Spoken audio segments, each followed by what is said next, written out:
ඔයාලා දන්නවද මම මේ කොහෙද යන්නේ කියලා?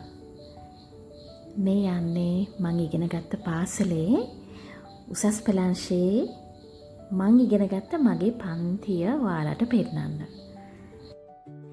මායි මගේ හොඳම යාළුවයි ගියා. ඉතින් අපේ පන්ති ටික බලන්න ඒ දැනුණ හැඟීම වචනෙන් විස්තර කරන්න හරිම අමාරුයි.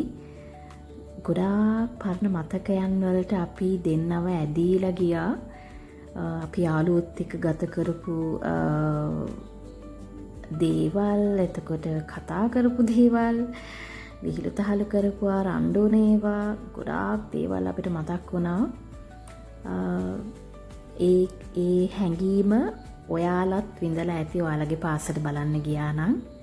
ඉතින් මේ තියෙන්නේ මං අන්තිමට ඉගෙන ගත්ත මගේ පන්තිය grade 13. මේ මං හිටිය රෝ එක මායි මගේ හොඳම යාළුවයි තව යාළුවෙකුයි. ඉතින් හරිම සතුටුයි පාසල මගේ පන්තිය දැක්කාම. ඒ වගේම පොඩි දුකකුත් තිබුණා. අපිට ආයේ කාලෙට යන්න තිබ්බනම් කියන හැඟීම තිබුණා. ඉතින් මේ ඉන්නේ මගේ best friend, bestie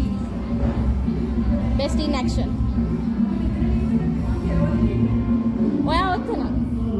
ඔයා ඔතන මම මෙතන. මේක හතරක් තියෙන. ඉස්සර තුනයි තිබ්බේ. ඉතින් පරණ මතකයන් එක්ක අපි අපේ පාසලට සමුදුන්නා.